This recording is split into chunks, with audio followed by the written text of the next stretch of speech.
Page 10. Yep. Joey, congratulations.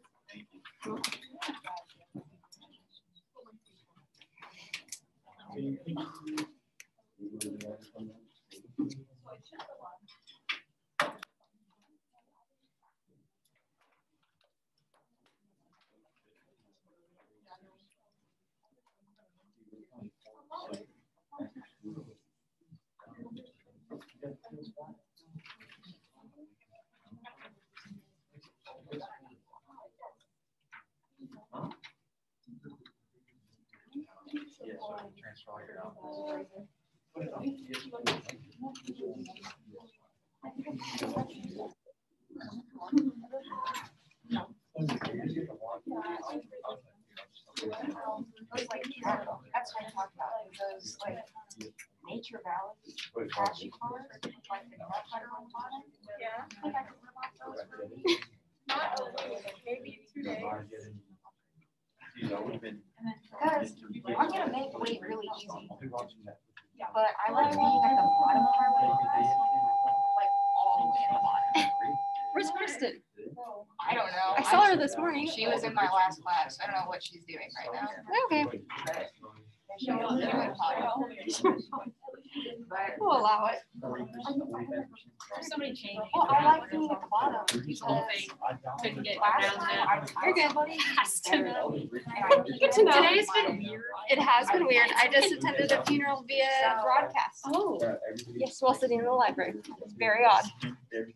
I think the remote Wednesdays just throw me off because yesterday felt like Wednesday. And then it makes me think it's the weekend. I mean, that's basically what I eat anyway. So like. All right, let's go ahead and start these two. I think we have 3 examples. All right, come back to like school land. Make sure your nose is covered. I said something about nose.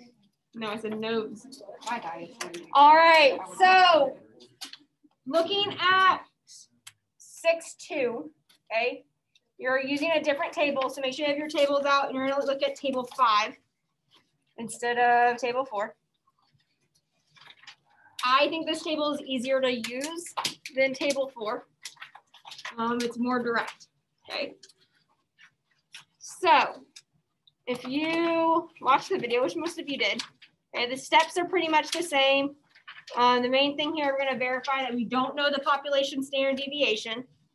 We find our n, x bar, and here we're going to use sample standard deviation. So if you're given a set of numbers and you have to find the standard deviation, when you're looking at your calculator, you're going to look for SX, not the sigma x.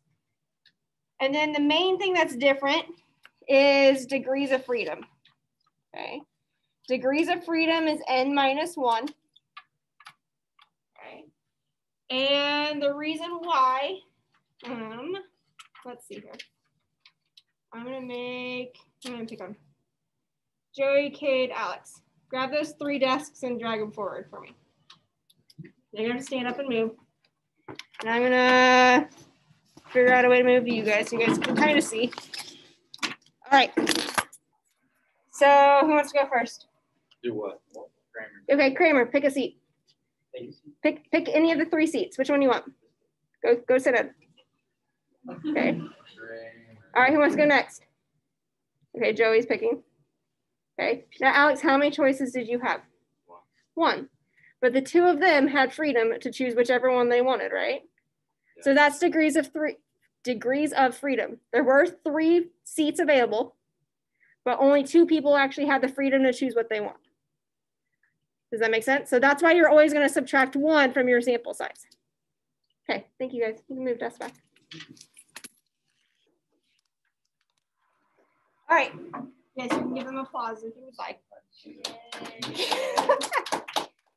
All right, so with that degrees of freedom, that's why we're gonna look at this other table, okay? So that other table, table 5, if you look in that left-hand column, it shows you degrees of freedom.